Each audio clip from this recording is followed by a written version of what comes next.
Welcome to the Anchors of Hope. This is episode number 4. Episode number 4 at the Anchors of Hope, and I want to thank you all for joining. For those that have subscribed and for those who have shared the podcast link on Spotify and on YouTube as well. And for those who haven't, if it's your first time, welcome. My hope here is to provide some semblance of perspective, maybe even to a certain extent, a change in how we view ourselves, experience life in a more conscious approach, manifesting destiny, thinking before we act, and never ever losing hope. If you haven't, check out my introductory episode, which is more about this podcast, and those episodes that follow, 1, 2, 3, or 2 and 3. And this is number 4. In this episode, I want to talk about the power of words and the capacity of words to make real our hopes, manifest our destiny, help us achieve our outcomes, our objectives in life, because words have power. And we know that.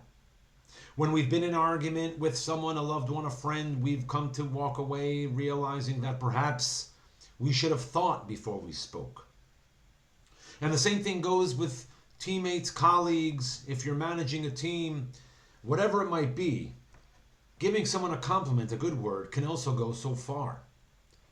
And so words have power. Words can create ecosystems, environments of learning and working. So I remember I'm thinking of actually this blessing that we say in our morning prayer. In Jewish tradition, it's Psukei de Zimra. It's one of the verses of praise that we say in the beginning of our morning prayer. It's Baruch she'amar v'haya ha'olam. Blessed is the one who spoke and the world came into being. This blessing reveals a fundamental truth about reality. Words are not merely descriptive. They are creative forces. When God in the Bible, in the Torah, spoke, existence itself responded. This ancient prayer, part of the Psukei de Zimra, Baruch she'amar, reminds us daily that we live in a world brought into being through divine speech, through the power of words. But creation through speech is only half of the equation. To truly participate in this cosmic dialogue, we must also learn to receive. To receive, in Hebrew, the word is Kabbalah.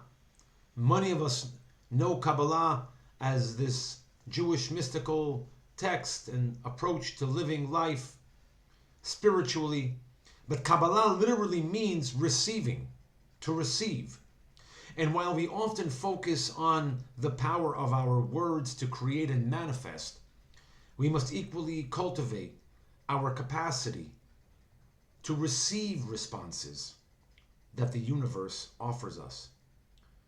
When we speak our intentions, when we speak our questions out loud, our deepest purposes come into existence through our words. We simultaneously, however, we must position ourselves to receive answers to those questions.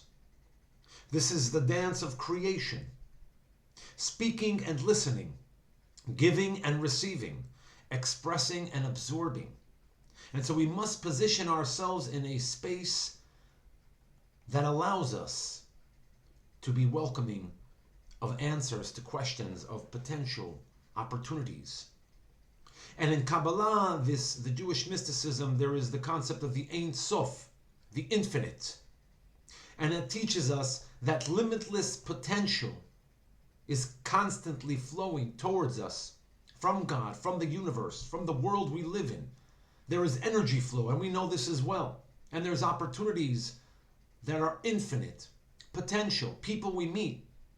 But this infinite abundance can only enter our lives to the extent that we create vessels capable of receiving it. These vessels, they're us.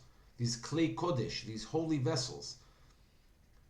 We must prepare ourselves to receive this information, this opportunity, to acknowledge the potential that is surrounding us from every person you meet in the street, at work, in the elevator, the conversations you have, not to just blow them by, but to think, why am I having this conversation? We must remember that we are opening channels when we are conscious, when we remove the blinders and the barriers of distractions. It's these open channels which empower, advance the Ein Sof, the infinite, to pour its infinite possibilities into our finite reality. In order to do that, again, we have to receive what the universe offers, but first we must remove the barriers, the distractions that prevent us from perceiving reality clearly. Modern life, as we all know, bombards us with distractions, endless notifications, calendar invites, mental chatter, anxious anxieties about past and future, and the noise of 1,000 competing voices competing for our attention, the reels that we're flicking through, the meaningless 10 seconds of joy that we get, which do nothing to advance purpose, meaning in our lives. It's these distractions that create static, a static that drowns out these signals, the subtle signals that the universe is constantly sending us. Living consciously means actively clearing this interference, creating internal silence so we can hear the responses to the questions that we ask. Just a couple of tips, because it's not easy, and sometimes we need to be reminded how to go about these things. Some daily advice perhaps you might want to put into practice. Maybe you establish time during the day to be free from devices, from the media. Even if it's 5 minutes of intentional silence, just sit there quietly, put your phone on vibrate, and allow your mind to settle. Be settled, breathe deep, and just keep in mind that you are one with this universe. Open yourself to the opportunities. Be mindful when you speak. Think of your intentions when you're speaking. Think when you're going to have an interaction or a conversation that may be important. And recognize that through these words that you speak, the words that you come out of your mouth, you're part of kind of creating realities. Creating realities. And if you want to create a reality that is conducive to you achieving your potential, that reality requires you to be fully present and conscious and not distracted. Also, use the opportunity to cleanse your body, to listen to your body. Your body as a vessel is often receiving information as well. You know how you feel when you are in situations that may beg to question the situation you're in, people you might be around, a situation or a job that you might not be happy with. Often, the universe speaks to us through our intuition, through a feeling we have. You know, when you have that feeling, often my grandparents listen to your kishke. The kishke is our stomach, our intestines. It's from our stomach that we feel this isn't right, or here's an opportunity, or let me pay attention. And sometimes we get answers to questions, even when we're not happy, if it's in our jobs. And often people might suppress. They might push it down. And that's where stress comes in. When we don't listen to our bodies, when we don't listen to the universe reminding us of our dis-ease, our uneasiness, our dis-ease, which is where disease comes from. That's where people get stress, anxiety, and then you end up taking medication to alleviate that stress and anxiety when it's really unnecessary. So listen to your body. Listen to what your stomach is telling you. It's often the right thing, especially when it comes to making decisions. And also when you pose questions to the universe. We're not expressing doubt, but rather we're opening ourselves up to greater understanding. Jewish tradition honors questions as spiritual practice. It's about the questions we ask, not just the answers that we get. The Talmud itself is structured as an endless conversation of questions and responses, of debate, of conversation, of dialogue. John Dewey, a famous educator, practitioner, and thought leader in 1916, talked about dialogue as being educative. It's through dialogue that we learn, when we ask questions, when we discuss, debate. And so when you're speaking your questions aloud, speak them with intention. What is my purpose? What am I doing here? What am I meant to understand in this very moment that I'm finding myself in? Why am I listening to this guy, me, speaking to me? Or whatever it might be. Asking those questions with full intention and purpose.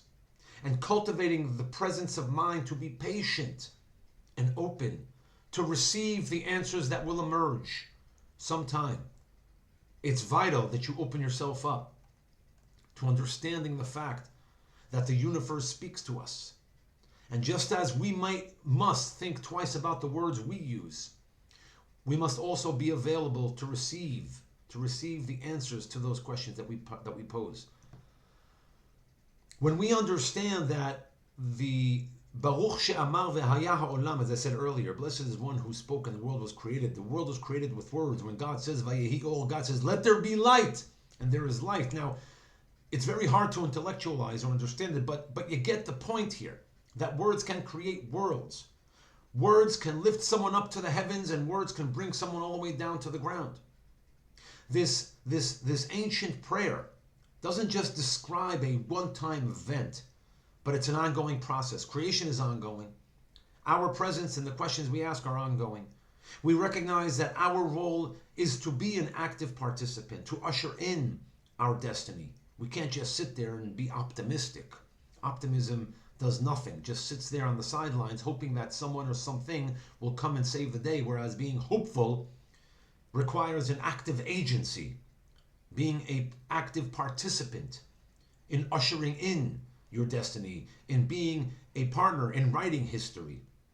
When God spoke to the world and it came into being, that continues to come into being with every moment, with every conscious word we speak, with every truth we speak and open to ourselves to receive. We are not merely observers of creation, but we are co-creators, positioned between the infinite potential of the Ein Sof, the infinite, and the manifesting of reality. We, all of us, we help shape through our conscious, through engagement with both our words, our speech, and our receptivity. The universe is always speaking. The universe is consistently, infinitely sending us messages, opportunities, and potential. The question is whether we have the position, whether we have the capacity, whether we are open enough ourselves to hear and to receive. My hope is that we learn something today, and maybe we put it into practice. Maybe we put it into practice during the week that comes ahead, to be more receptive, to be more open, to be more thoughtful, to recognize the power of our words and our questions and to use them with intention. And my hope that you and your family and loved ones and all of us will always be surrounded by love and light. May we know peace and unity in our time, and better days are coming. And remember, Am Yisrael Chai. It's not just a slogan, it's a way of life. Thank you all for joining. Looking forward to continuing our conversation next week. See you.